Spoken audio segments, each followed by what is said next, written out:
So David, Reid, R-E-I-D. Well, I'm from Atlanta, Georgia, and I'm here to work with the community on devising a strategy to reach high-risk young people and to redirect them from the streets and from gangs and from violence into advanced pro-social activities and services. I really appreciate being here. To all the people that have made it possible for me to visit your wonderful city, I thank you, and I'm excited for you. And I'm just excited for Winnipeg. This is a beautiful city. It's a diverse city. There is wealth in your diversity. Embrace it and benefit from it. And this training, I think, is really in tune to where you're at as a city. Thank the law enforcement community for being here. In many cases, the success of this initiative depends on a comprehensive collaboration, but in particular, law enforcement being at the table.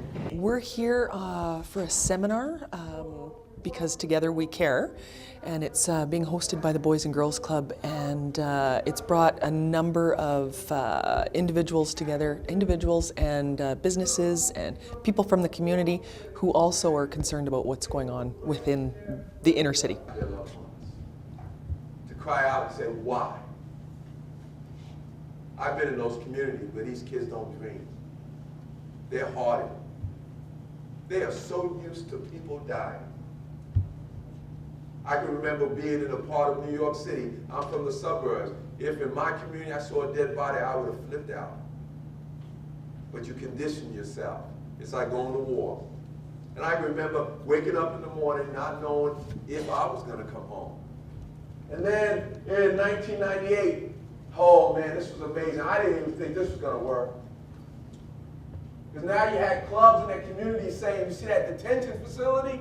That's packed with Aboriginal youth. We need to take programs to them. We need to introduce them to what we have in our community. We need to make amends. And so they started, in the States, they started a Boys and Girls Club.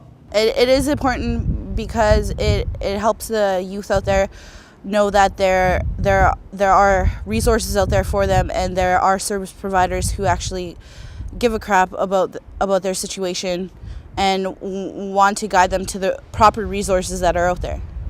Winnipeg is a very diverse city. It has some elements of every city that I've been to in the States. So the problems are real, but it also has, from my assessment, it has a wealth of agencies that are providing prevention and intervention services. It has some caring citizens. I think it has the potential to take the OJJDP's comprehensive youth gang prevention model and to really be successful with it. And that's why I've been here, and I'm looking forward to coming back and assisting them in implementing that approach. Tearing down the burials there, scattering those people. And so those people are locked down. Their gangs become a result of justification for protecting themselves. Safety. Because this is where my grandfather is from. This is where my father was from. We don't understand sometimes.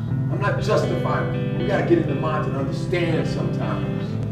Okay, well, I think first we have to ask ourselves the questions, what the hell is a gang? A gang is a group of people that get together for a sense of belonging, for safety, and to have that circle of people around them to give them support.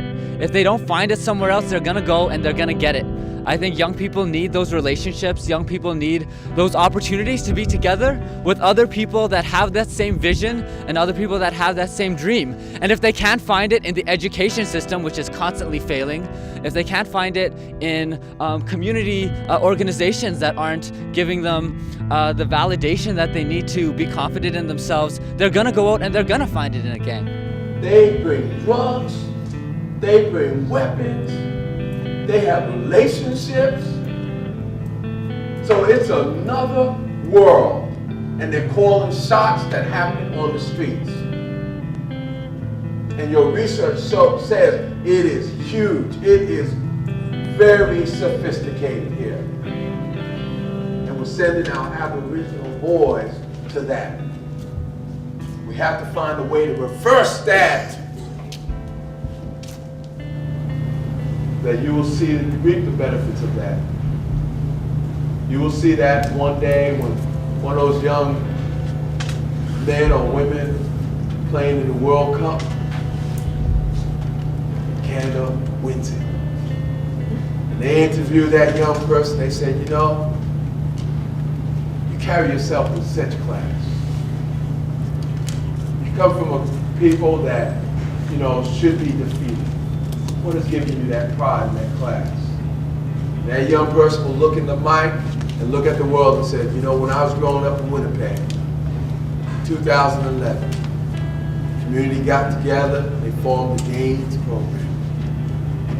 And that GAINS program reached into my Central Park community and it grabbed me out of the streets, turned me around, wrapped around programs and people that were in my life through the thick and thin.